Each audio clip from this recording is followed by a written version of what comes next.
রাজনৈতিক মুরব্বী একসাথে খুব নিবিড়ভাবে রাজনীতি করার সুযোগ পেয়েছে।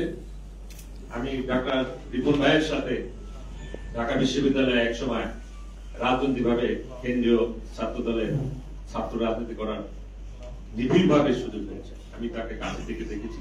তিনি অত্যন্ত মেধা সম্পন্ন এবং গুণীজন। আমার বক্তব্য শেষে আমি একটা স্মৃতিচারণ করে আমার বক্তব্য শেষ করব। আমি আমার মুরব্বী, তার সাথে আমার স্মৃতি রয়েছে। তার এলাকায় আমি গিয়েছি।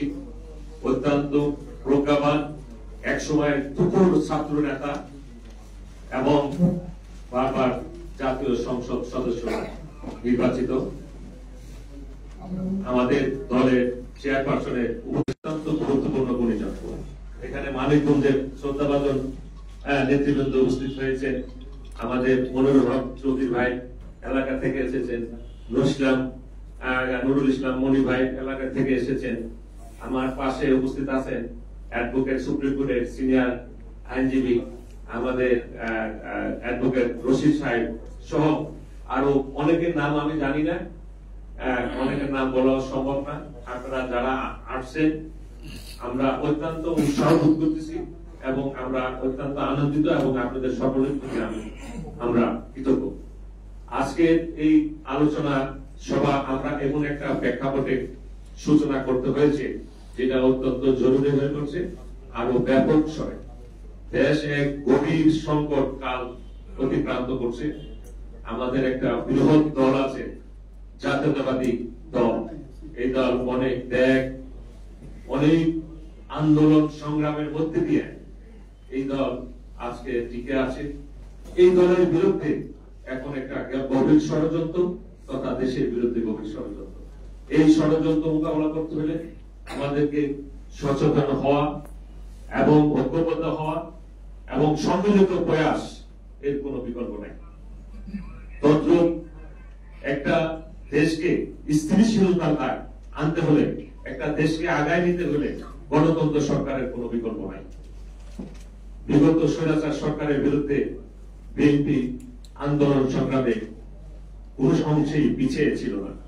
বর্তমান তথাকথিত নব্য রাজনীতিবিদরা বলে বিএনপি বিগত 15 বছর তো শেখ হাসিনার নাম আইতে পারেন নাই।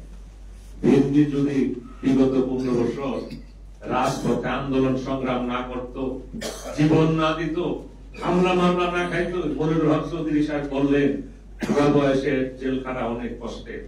এটা আপনারা নব্য রাজনীতিবিদরা জানেন না, এটা বিএনপি জানে, বিএনপির নেতারা জানে, বিএনপির কর্মীরা জানে, বিএনপির ঘরে ঘরে কর্মীরা জানে। এমন কোন নেতা কর্মী নাই যে মামলা খানায়, যে জেল কাটে নাই। তারপরও আপনারা আজকে একজন উপদেষ্টাও বলেন 54 বছর কি করছেন। শহীদ জিয়ার একজন সৈনিক হিসাবে নিজেকে পরিচয় দিতে গর্ববোধ করি। নিরবিচ্ছিন্ন ভাবে যতটুকু যখন যেটা দলের জন্য করার সেটা করে সে অদ্যাবধি। আমার দোহার একটা ঐতিহ্যবাহী এলাকা। আমার দোহারের বিষয়ে দুইটা কথা বলতে হয়। মানিকগঞ্জের এই সীমানার এক মাথা থেকে আরেক মাথা দৈর্ঘ্য গুগলে সার্চ দিলে পাবেন। সিঙ্গার থেকে যদি শ্রীনগর পর্যন্ত সার্চ দেন 63.4 কিলোমিটার হবে। 63.4 কিলোমিটার সিঙ্গার থেকে আপনার শ্রীনগর পর্যন্ত। আমার এখানে ওইটা হলো যদি ঘুরে আসেন, আপনি ঘুরে আসেন স্টেট ধরছে, এটা স্টেট হলো 63.4 কিলোমিটার।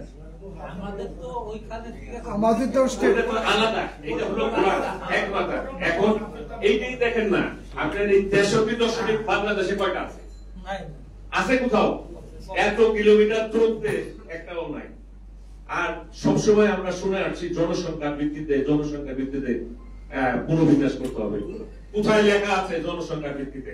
আমার কাছে এখানে এই যে সংবিধান আছে, এতবার একটা বলে আমি তাকে আমি আমার সাথে গিয়েছিলেন যারা এখানে উপস্থিত আছেন, মজিবর সাহেব, এই যে সুপ্রিম কোর্টের বর্ষিয়ান অ্যাডভোকেট রশিদ সাহেব আমার সাথে গিয়েছিলেন।